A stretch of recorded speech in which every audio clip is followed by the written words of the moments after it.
Assalamu alaikum.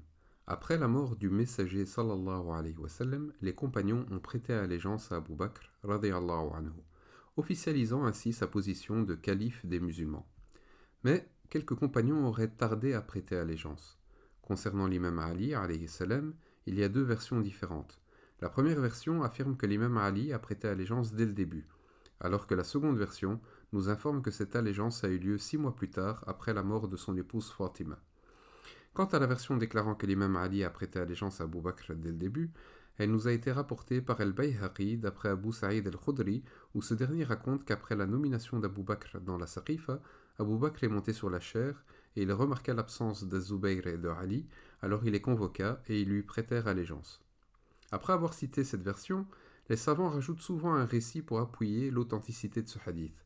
Dans ce récit, Ibn Khuzayma raconte que Muslim Ibn Hajjaj, donc l'auteur du Sahih de Muslim, interrogea sur ce hadith Ibn Khuzayma qui lui écrivit, et puis l'imam Muslim, très heureux, lui déclara: ce hadith vaut une badana, qui est une chamelle ou une autre bête bien charnue. Ce à quoi Ibn Khuzayma lui répondit: une badana seulement, ce hadith vaut plutôt une grande bourse d'or. Ibn Kathir, qui cite ce hadith d'Al-Bayhaqi, déclare à la suite que c'est une chaîne authentique. Pourtant, on peut citer au moins 3 critiques envers ce hadith. Premièrement, l'imam Muslim ne l'a pas rapporté dans son Sahih, malgré la valeur qu'il aura accordée à ce hadith selon la prétention d'Ibn Khuzayma. À vrai dire, il a même rapporté le contraire, comme nous le verrons plus loin. Deuxièmement, l'imam Ahmed rapporte uniquement la première partie de ce hadith dans laquelle Abu Bakr a été nommé dans la Saqifa.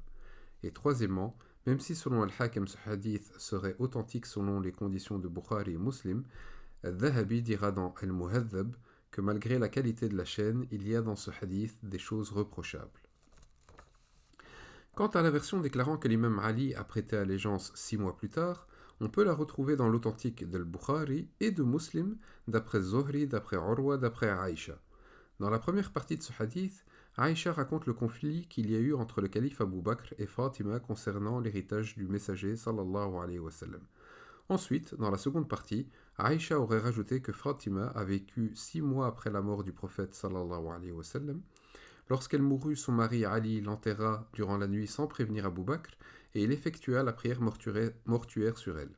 Et durant la vie de Fatima, les gens respectaient Ali et lui trouvaient des excuses, mais une fois morte, les gens se mirent à désapprouver l'attitude de Ali, alors il chercha à se réconcilier avec Abu Bakr et à lui prêter allégeance, et il n'avait pas prêté allégeance durant ces 6 derniers mois.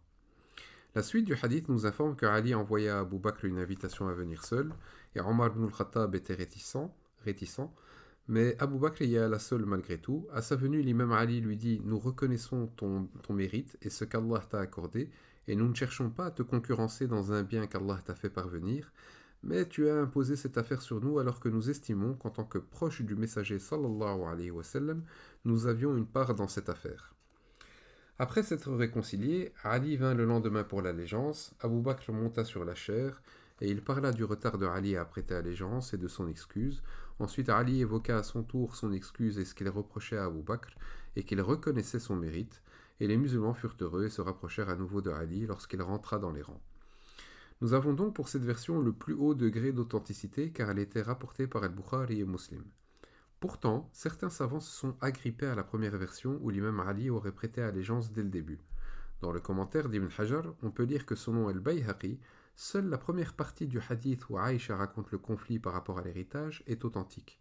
Quant à la seconde partie, où il est question du retard de l'imam Ali à prêter allégeance, elle ne ferait pas partie de la narration de Aïcha. Ce seraient les propos de Zohri qui auraient été par erreur incorporés dans les paroles de Aïcha. Al-Bayhaqi prend comme preuve une variante de ce hadith qui serait selon lui dans l'authentique de Muslim, où quelqu'un aurait demandé à Zohri, après avoir cité le hadith avec la chaîne de transmission, combien de temps a vécu Fatima après la mort du messager sallallahu alayhi wa sallam. Et donc Az-Zuhri a rajouté, et il a dit: elle a vécu 6 mois et Ali n'avait pas prêté allégeance durant cette période jusqu'à la fin du hadith. Mais comme le précise Ibn Hajar, cette variante où Az-Zuhri aurait été interrogé n'existe pas chez Muslim. Au contraire, la variante de Muslim est presque identique à celle d'Al-Bukhari. D'autres savants ont tenté de concilier les deux versions en déclarant que Ali a prêté 2 fois allégeance.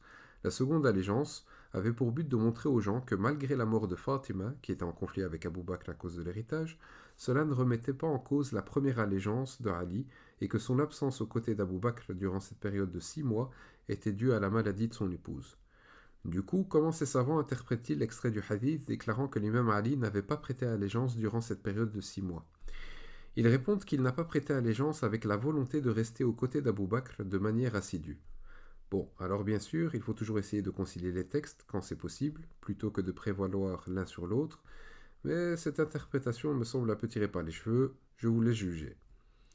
Bref, maintenant que vous savez ça, se pose la question pourquoi je vous ai raconté tout ça.